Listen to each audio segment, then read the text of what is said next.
Hello, everyone, and welcome to Breaking the Meta. My name is Mike Winson. Today, we are sitting down with Dylan Blaha, who is running for Illinois' 13th Congressional District. Hello, Dylan. How are you doing today? Good. How are you? Thanks for having me. Absolutely. Absolutely. I'm looking forward to sitting down and talking with you and seeing what you hope to do for your district.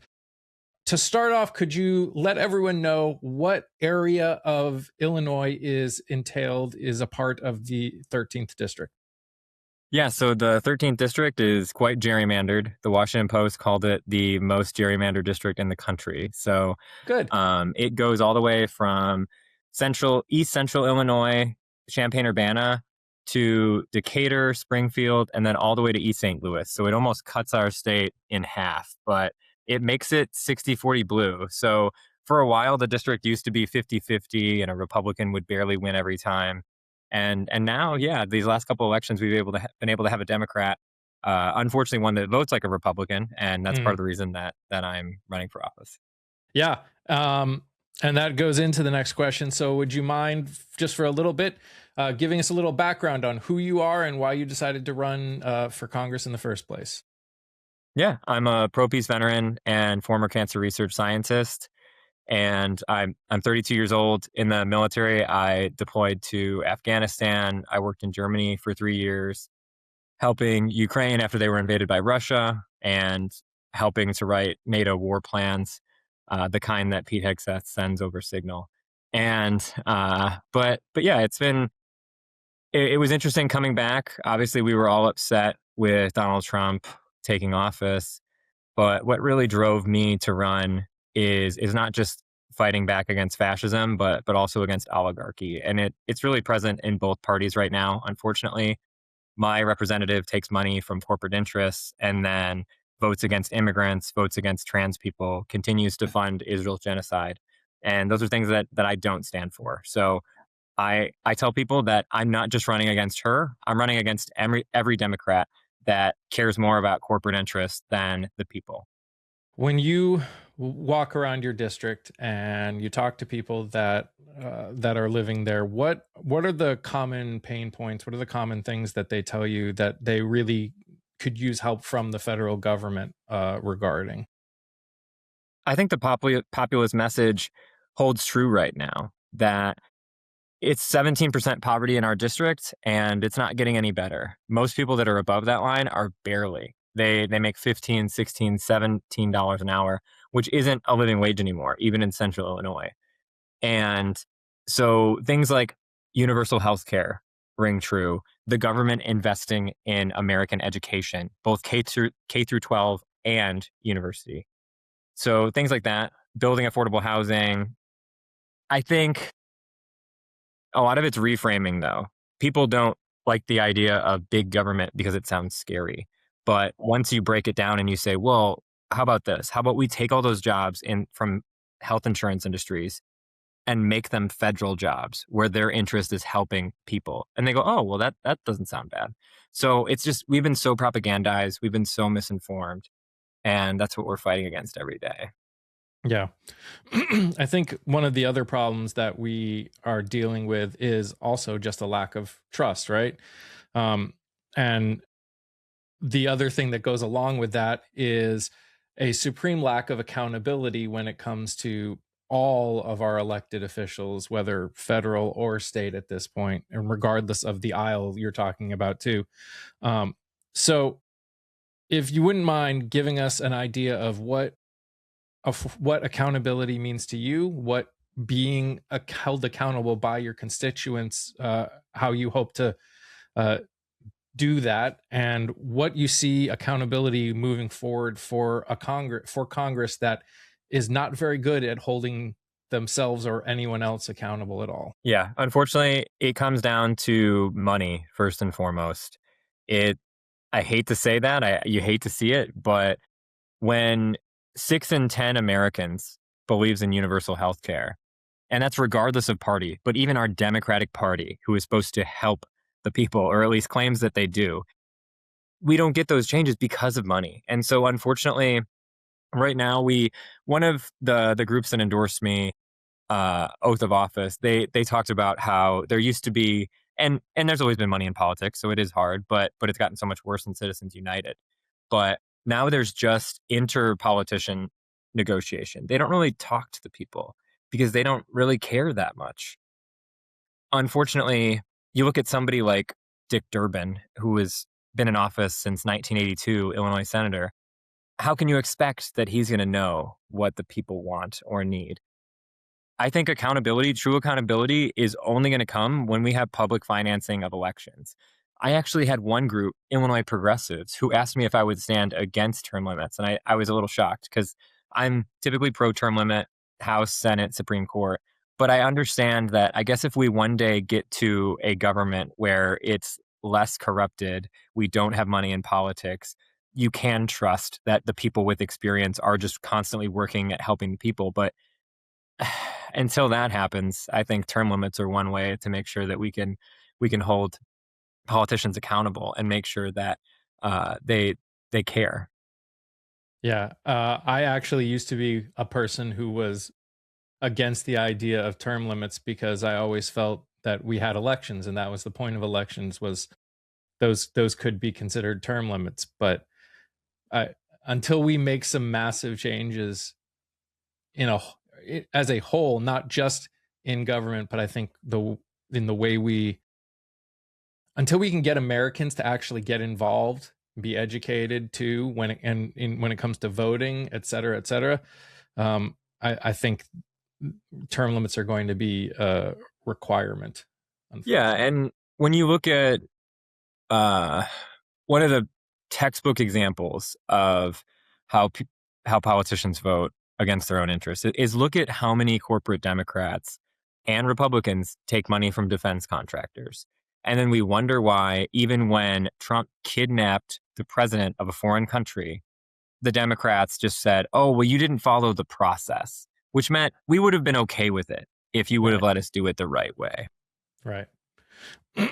um, so you said that your district is about a 60-40 split. So obviously there are Republicans in your district. Um, as you've walked around and talked to people, have you interacted with Republicans? If so, what has that been like in a country where we at least feel divided, whether we are as divided as we actually feel? What has that experience been like, especially when they hear that a D is beside your name? Well, I do like to say that Twitter isn't real life. So, the Republicans you see on the internet are not always the ones that you talk to. And I just spoke to a Republican 2 days ago when I was door knocking in a town called Wood River after we did a town hall there. And this woman came out and she said, oh, I don't really do politics. And then I just kept her talking and wanted to find out why. And then she eventually admitted to me that she voted for Donald Trump and she's horrified by everything going on. And I mean, obviously, there's a lot of people like that we can win back, especially because, as she admitted, she was mainly focused on economic policies that help people. And she fell for Trump's lies. Those are the people that we can win back. Now, there's 20% of the Republican Party that is horrible. The kind of people that are so racist that they wanted to make an alternate halftime show yesterday at the Super Bowl. I mean that is unfortunately and still there. I think we try to make that plea with economic stability, and I just stand firm when it comes to immigration. There's so much misinformation. When it comes to trans people, there's so much propaganda.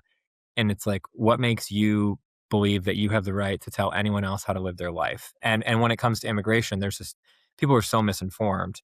Immigrants make up the backbone of our country, and right now there's just no good ways to citizenship. So it's a paperwork problem that needs to be fixed. Yeah. Speaking of immigration, obviously Illinois has been a center point of the current administration's immigration policy.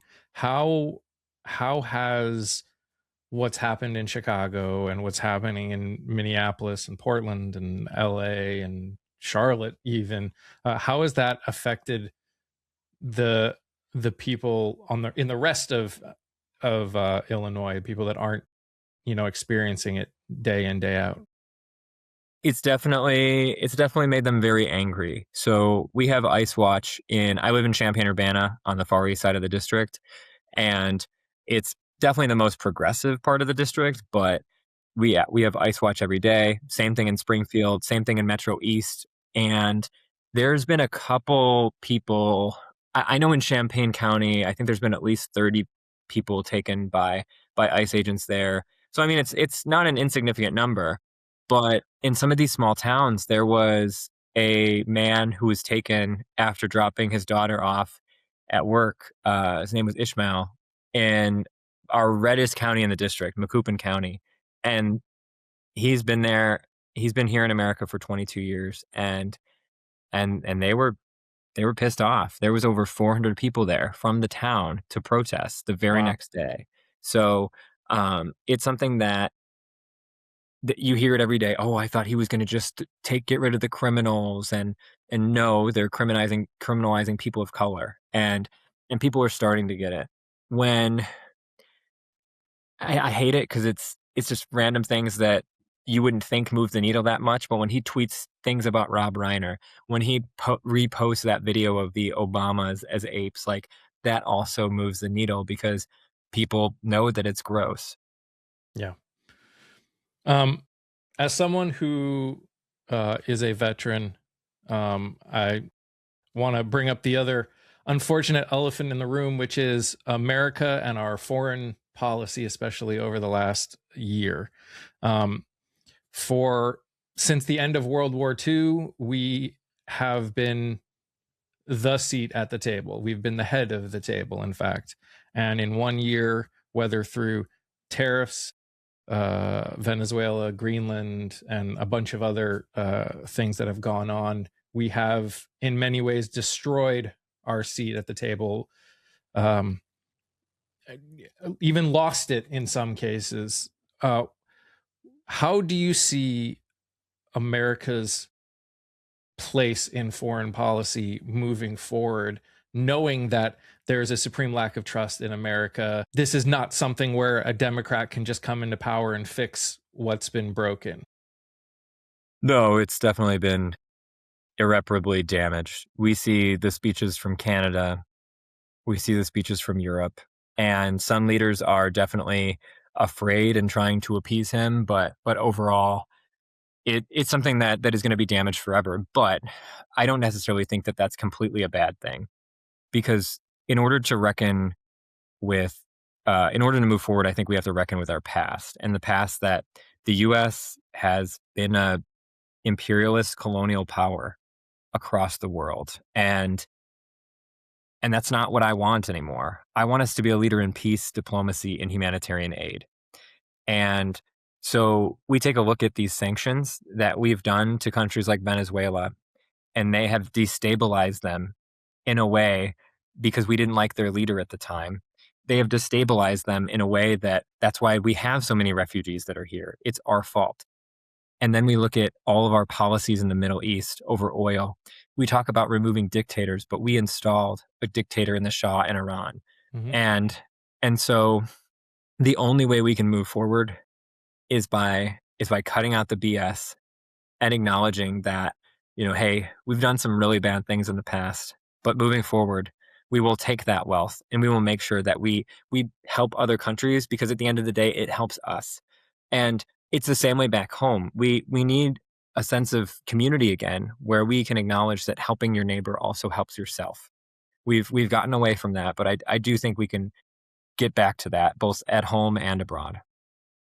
Do you think that it would require America to almost agree to things that we probably never would have considered agreeing before? And I say that in the sense of the one example that always comes to my mind is agreeing to fall under the International Criminal Court, which is something that America has Mhm. avoided like the plague. Yeah. Yeah, we need to.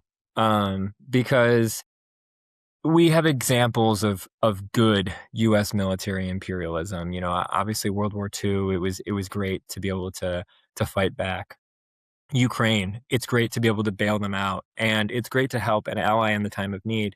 But then you look at the other side of that coin and how much assistance that we give to Israel, a country that has free healthcare and education while Americans don't.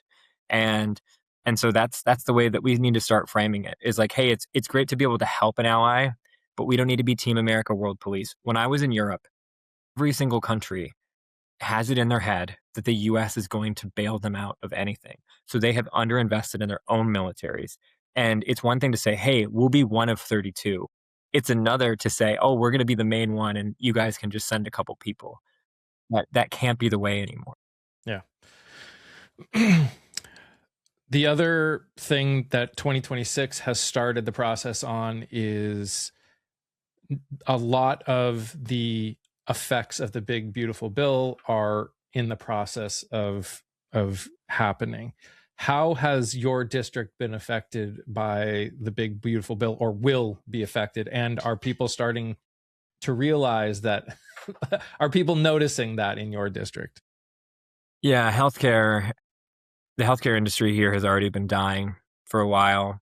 We have just so many rural hospitals that have been struggling, and a lot of these hospitals rely on Medicare and Medicaid.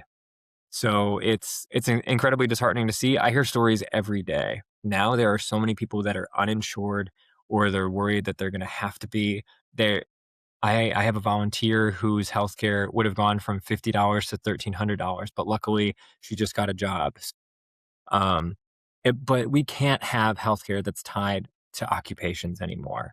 It's not safe, especially in a time with AI the way it is, where the job market is so uncertain. Keeping your job is so uncertain. It's I believe healthcare is a human right, and so we need to treat it as one. But it's it's hard. I have people who now, with student loan recoupment, are worried that they're not going to be able to pay their student loans or healthcare, or in some cases they have to give up both, or they have to, go into default. I mean, uh, it's a system that right now is designed to bleed people dry so they don't pay attention to what's going on. And there's already so many things that the corporate media doesn't talk about, but now, it's going to get worse. Yeah. So I would like to do a little future casting, if you wouldn't mind. So Yeah. Get through the primaries. You get through November 2nd, 3rd, whichever one it is. You get elected, in January 2nd comes along. You are sworn in as congressman of the 13th district of Illinois. What is the first thing that you do? Honestly, it's reining in these tech companies, these corporations, and making sure that we put a moratorium on AI development, AI data center building immediately, because it is the textbook example of how the oligarchy is exploiting American citizens, weaponizing our data. And it's something that I'm not a huge nut that thinks that AI is going to overtake everything next year. You don't think Skynet's coming in? I don't think yet. I do think that, our the jury is still out on whether there's ever going to be an AI that actually is better than a human brain. But and I think a lot of that is overblown to sell money. But it is killing our job market. There was an article I read, I'm sure it's worse now, that 48% of all companies plan to cut jobs just because of AI this year. And education and the environment. We have children 6, 7, 8 years old that fall asleep talking to ChatGPT. Not to mention the fact that when college students they've tested their brain activity to see how it is when using AI, and there's nothing there. They're not getting anything out of writing a paper with ChatGPT. So I mean, it's just going to continue to harm our already poor education system that needs more investment. And the environment, we see what these data centers are doing. They're destroying water, they're raising energy prices. It's a disaster. So that is what we need to rein in first. And then I do want to go after the billionaires, make sure that we have tax reform, make sure that we also ensure that corporations pay their fair share. All of those things, break up monopolies. I want to deliver on so many things, but we can't do that unless we start cutting at the root of the problem. Because there's so many things, right? Overturning Citizens United, and ideally Medicare for all. Yep. So a lot of people, a lot of progressives especially, like to talk about this idea of we're all on the same page. We need to all come together. I love the idea. I love the feeling behind it.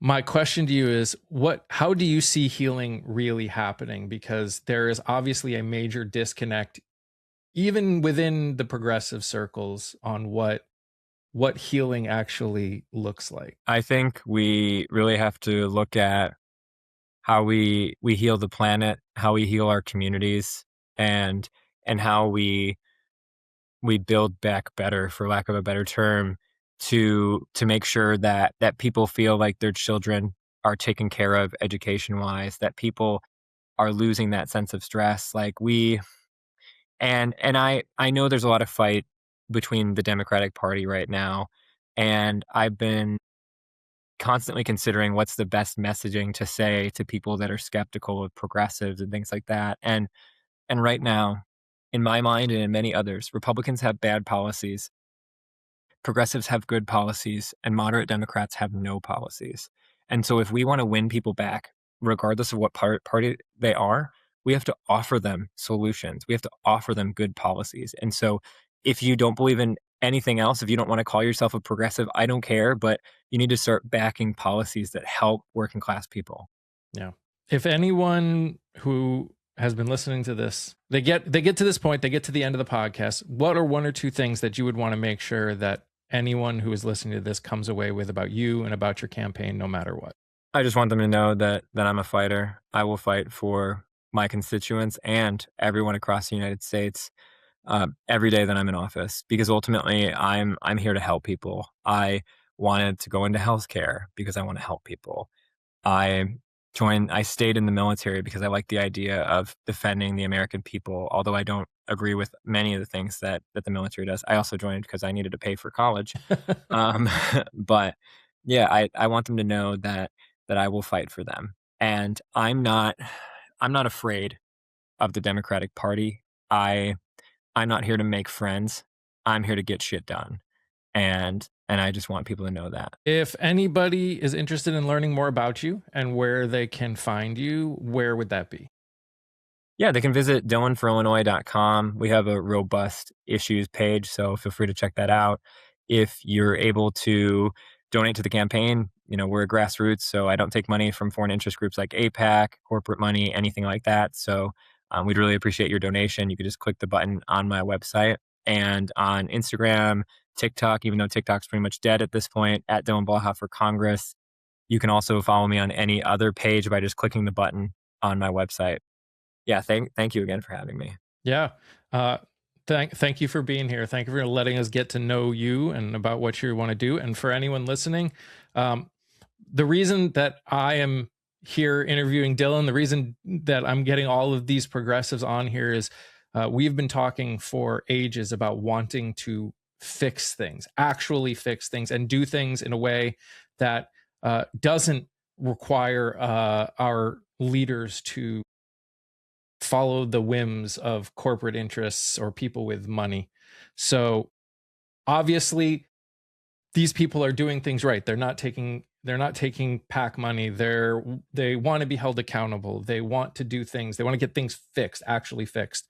And obviously not all of us have a lot of money. We're not millionaires and billionaires. So the idea is to help get things visibility and name recognition out there. So if you cannot support financially, help volunteer if you can, but also watch videos like this and share them with people. This is how their name gets out. This is how people in their district get a chance to see exactly who's running for them. And that's how we get the change that we actually want. So please do all the things that are necessary. And if you like what I'm doing, please consider hitting all those buttons down below. It helps me continue doing what I'm doing. And if you don't know much about this podcast, we're all about hard conversations. We're all about changing the status quo, and we're all about fighting for the idea that all people, no matter your race, religion, gender, or identity, get rights, respect, dignity, and safety. Dylan, thank you again for being here. I really do appreciate it. And everyone Yeah, thank you else, for having me. we'll see you next time on Breaking the Meta. Bye, guys.